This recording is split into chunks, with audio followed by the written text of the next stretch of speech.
What's up, y'all? It's your girl Sakina, and I'm back with another review. This is my review for the Real Housewives of Potomac. This is season 8, episode 4. Be sure to check us out tonight on the Whether You Like It or Not panel. I don't know who it's hosted by today. I want to say it's Ya, because Josiah is not with us anymore. He'll be doing guest appearances, but Really B went last week. So yeah, I think it's on Ya's channel. Okay, so check out the community tab. It'll be listed there. Y'all know the drill. Every Monday night at 8:15. Tune in and let's get it. So the episode, side note, I really feel like I've been on a roll, y'all. I just did 4 reviews today. Okay, I did all of my reviews in one day, and it's not even 5 o'clock yet. It's 4:30. So I'm making strides, and I'm literally working my shift at work the same amount of time that I'm working on YouTube today. 2 hours to review and edit and upload, and then on to the next. Woo! Okay, anyway, just have to give myself a pat on the back because I ain't want to have to, prolong this situation. But anywho, the episode opens up with Nneka. She's picking up her husband from the airport. He's a traveling doctor, so he goes out of state 2 times a month, I think she said. So it sounds like he alternates. 1 week he's there, the next week he travels. So she said sometimes it's hard for him to keep up with her ovulation. But she gets a call from Karen, and she said that she wanted Nneka and her husband to be a part of this pickleball game that she's throwing, and it's a couples thing. I'm like, come on. These new activities are so annoying to me. Now everybody on reality TV want to play damn pickleball. I'm so sick of it. Anyway, and what is pickleball? I've never heard of that before. What was it? What show was that? They were doing some type of, was it Housewives of Miami? I don't know. It was some show. Anywho, yes. They're invited, and Karen seems to think that this is going to bring the group together. Girl, good luck. So after they get off the phone, Nneka's like, well, dang, this is everybody. So Wendy is going to be there. Now, remember the whole conversation that Nneka had with Robin last week? Bravo actually showed us a flashback of her on the phone with her husband's cousin, and she's telling her the conversation that the cousin-in-law had with Wendy's sister. Now, I was a little confused because it's like, this is all hearsay. And from the sounds of it, the cousin-in-law really didn't grasp what was going on. She was just basically like, yeah, I mean, that's pretty much all I could really, take from the conversation. Something about shrines and, all of that. She really didn't understand it. Okay, so are you even really relaying the message properly? Because you seemed confused. And do y'all notice that Nneka keeps using the word aggressive when it comes to Wendy? Do y'all peep that, or am I the only one? She just said it in this scene, and then she said it to Robin last episode, where she sat there and said that she expected Wendy to be aggressive when she met her. But then under the same breath, earlier in last episode, she said that Wendy was nice to her. So yeah, I'm just confused. I don't really understand. And it's just not making sense. So then she talks about how her husband knows Eddie. They actually went to Maryland, the University of Maryland together, and they were in some league together, so they know each other. Eddie unfriended Nneka's husband on Facebook after this whole shrine allegation, and she feels like Wendy is wearing the pants in the relationship. No. See, this is where you end up getting cussed out when you start speaking on stuff that you know nothing about. And this is the quickest way for me not to like a housewife. Okay? When you start acting, ask Drew. Drew Sidor on her first season of Housewives, when she got to talking all of that as if she knew Kenya's situation and all of that. Don't talk about things as if you know them for a fact, especially when you're new in the group. That's where I have to start side-eyeing you. And Nneka, you started the side-eye, girl. No.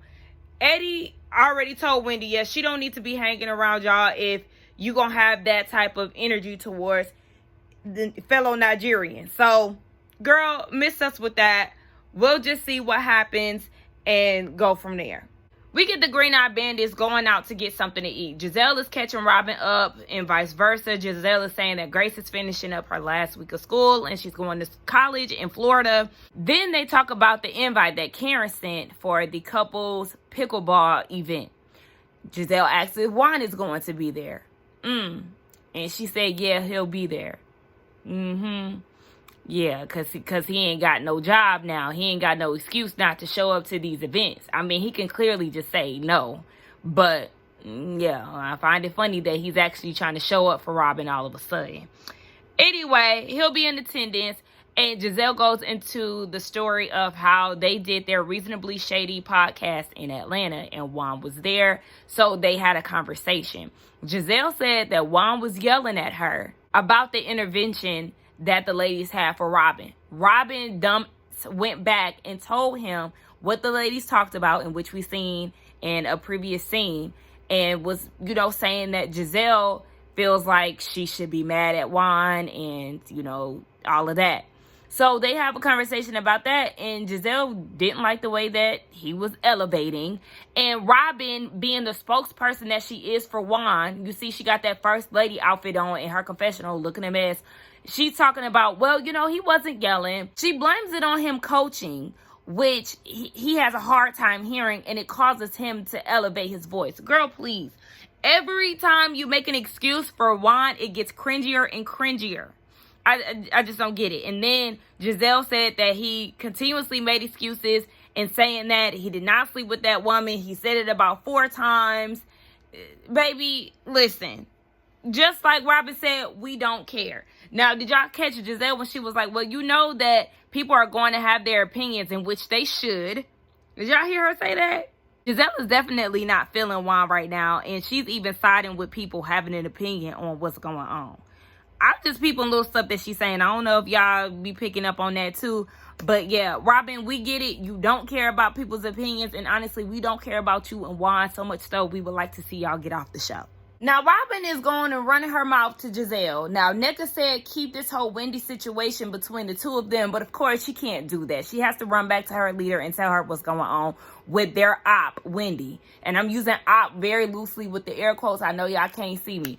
But she goes and tells Giselle that based on the conversation that the cousin-in-law had with Wendy's sister, Wendy is upset because Nneka is going around town saying that she knows her. Was that aired? I know that Nneka said that Wendy was feeling some type of way because Nneka was using her name as a way to,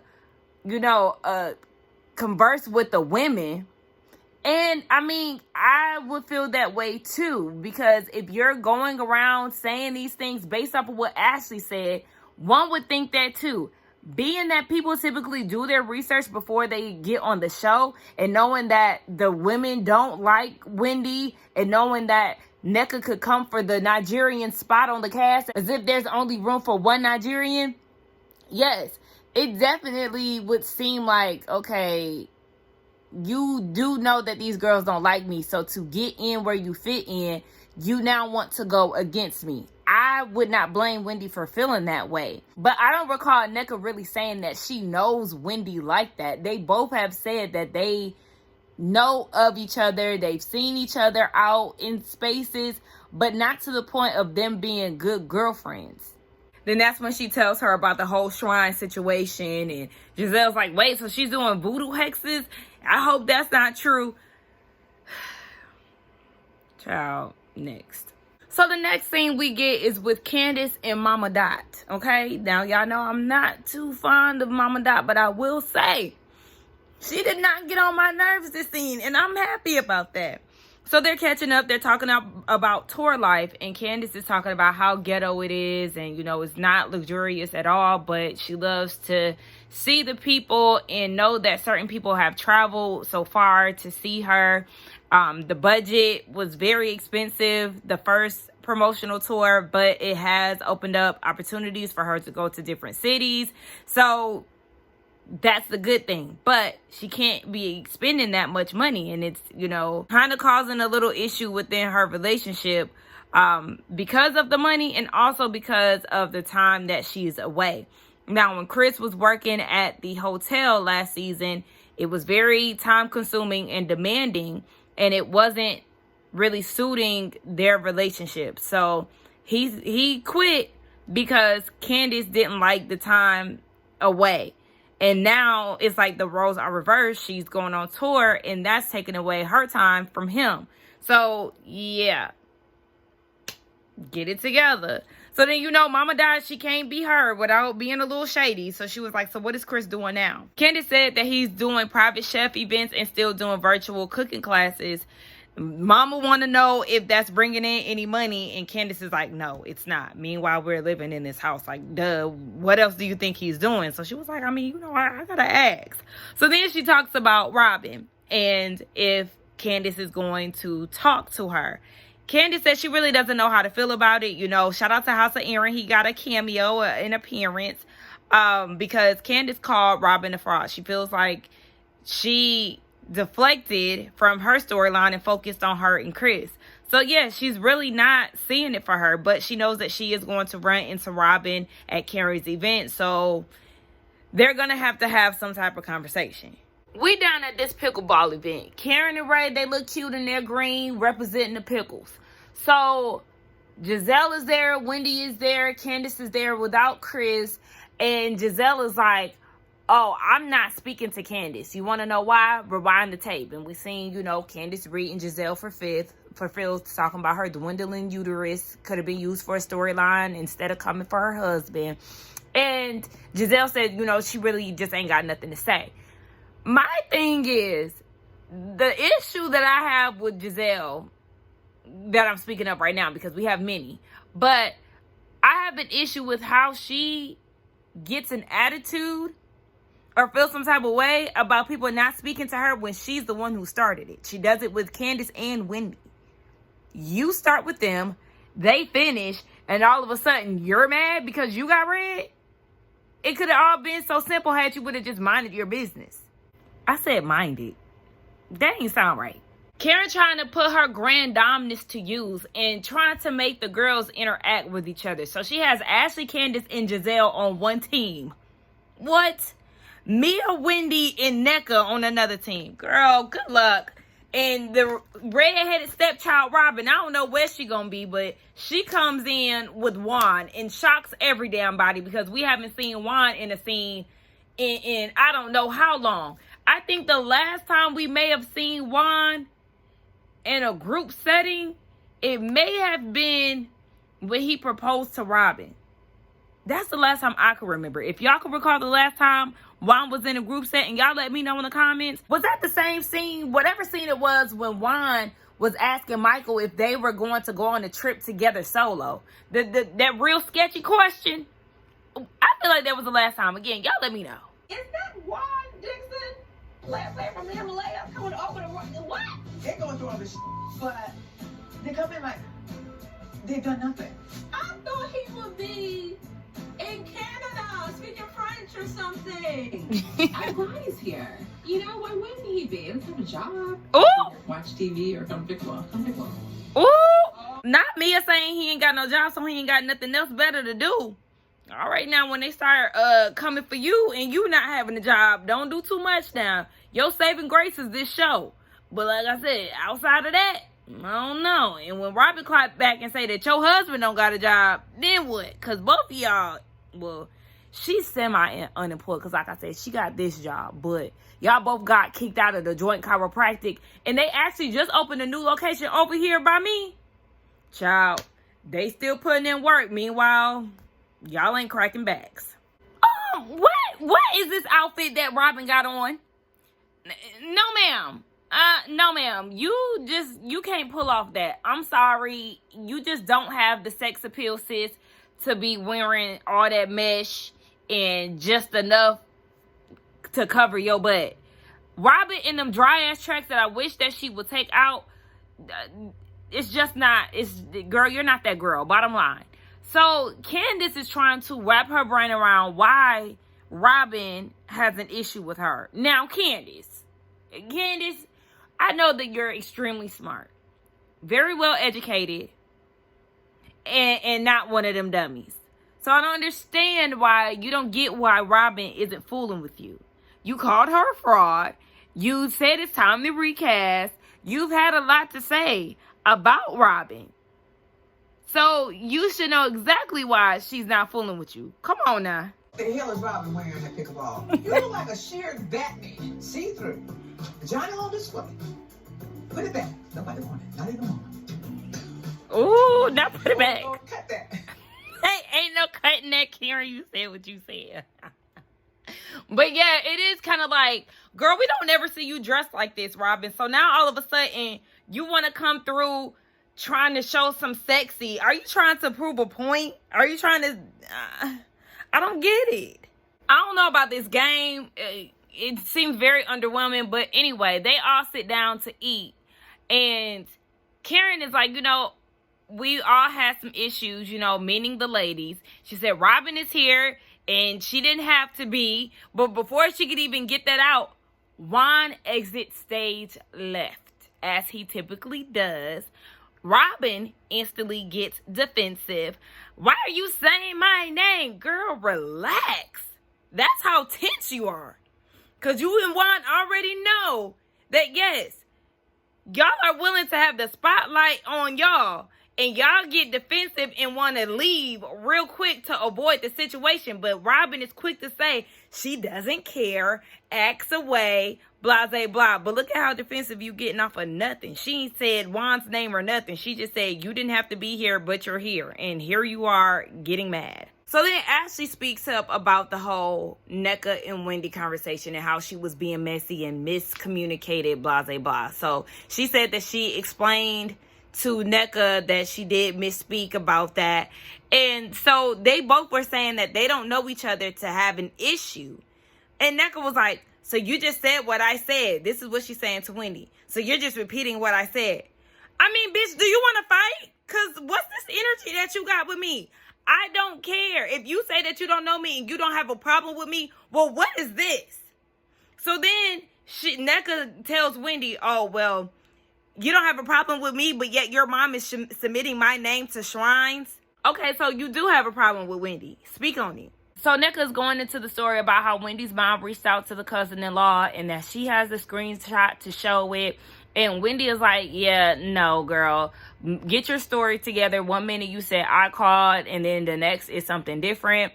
So, Wendy starts talking over her while Nneka is talking. And then Nneka calls Wendy a... And, then she goes and says that she didn't want it to be this way. I beg to differ. Now, Nneka did speak to Wendy when she first came in. Gave a very, general hey. But when they sat down, it was like the energy was different and that Nneka was ready to go. So Wendy is like, girl, you're a hater. You want to be me. She gets up and she's prancing around and she was flipping her hair. Wendy, I do feel like you was doing a little too much, sis. But... yeah, she wouldn't let Nneka get a word in. So Wendy was telling Nneka that her mom prays to the Lord. And Candace is like, you can't hold Wendy responsible for the things that her sister and mom does. So Nneka's like, oh, so you're justifying it? No, that's not the case. But yeah, you can't control that. It seemed like Wendy was genuinely confused in the first place. So I don't really think that she knew that her mom reached out.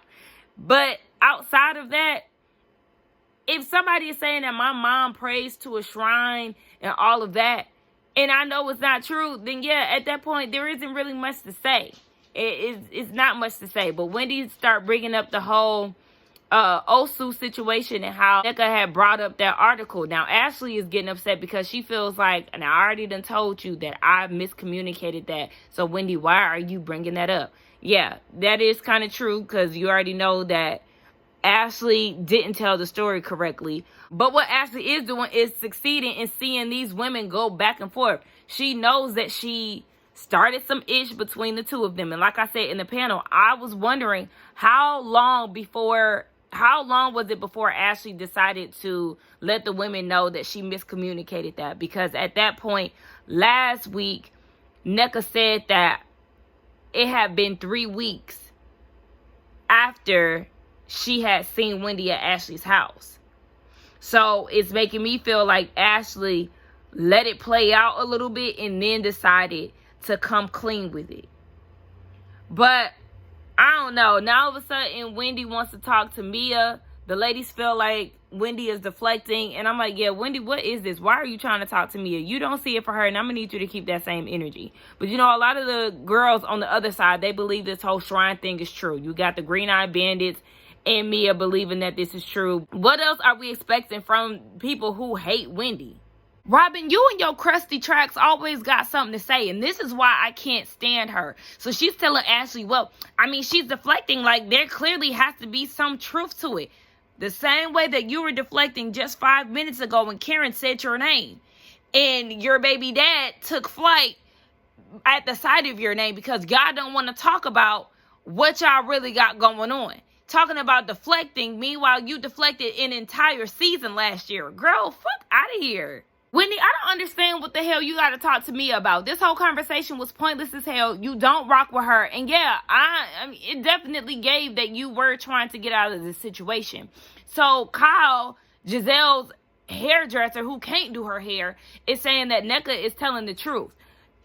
Listen, like I said, Wendy's mom probably did reach out to Nneka. But like I said, all the things that were supposedly being said, it sounds like just a typical woman of Christian faith saying that God looks out for her, you know, don't cross me, blah, blah, blah. Then it's like Nneka is running with this, but didn't hear it from the horse's mouth. You really would have thought that Wendy's mom called her directly and they had this conversation. Baby, you gonna have to hit me with facts. I'm gonna have to speak to mom directly in order for me to be carrying on this way. You got Mia trying to get Nneka to make it right with Wendy. Nneka is claiming that even still she doesn't have an issue with Wendy. Girl, you lying. Meanwhile, Wendy is doing the most, and I just really don't like to see my girl like this, but, you know, whatever. So then Nneka tells Mia about the Facebook situation. Mia then goes to Nneka's husband and was like, wait, so Eddie unfollowed you on Facebook? So then that causes Nneka's husband to approach or confront Eddie about it. And Eddie is like, I just met you today. Mind you, Eddie gave Nneka's husband a handshake and introduced himself at the pickleball event at the beginning. So Eddie is like, yeah, I just met you today. And Nneka's husband is like, no, you can't even say it with your chest, because Eddie was a little reluctant to say it. And he was like, I mean, I unfollowed you. But my thing is, how do y'all know that Eddie unfollowed you and when he did it? Like, are y'all stalking his page? Because, baby, I wouldn't have an idea of who unfollowed me on Facebook. I don't even get on Facebook like that. So it's like, if somebody unfriended me, I wouldn't know when. And if he decided to unfriend you, then so well. If y'all don't talk like that, why the hell are you pressed? There's so many people that I went to school with, and we followed each other. Have we ever had interactions in school? No. We are strangers who just so happen to be classmates. I have done that, and I feel like a lot of people do that. But I also unfollow those same people later down the line, because it's like, what the hell am I following you for? I don't even interact with you, and I really don't know you. We just went to school together. So if that was Eddie's case, then bitch, he can unfollow you all he wants. Like, the fact that Nneka's husband was getting riled up about a Facebook post, it was really weird. Now, Wendy, you was getting a little rah-rah, you know, looking that man in his face like you was ready to swing. Pipe down, sis, because, yeah, no, you don't want that. And if Nneka was to do that to Eddie, then it will be an issue. So just let Eddie fight his battles. But it's Nneka continuously trying to make it seem like Wendy wears the pants in the relationship and that she has control over Eddie. Like, I don't get where she sees that. I don't see where neither one of them try to control each other. So, girl, I don't know. I don't know. This whole thing was stupid. It was unnecessary. Let's get down in the comments and talk. Don't forget to like, comment, and subscribe to my channel. This episode really just was not it. Be sure to check us out tonight on the Whether You Like It or Not panel at 8:15. Bye.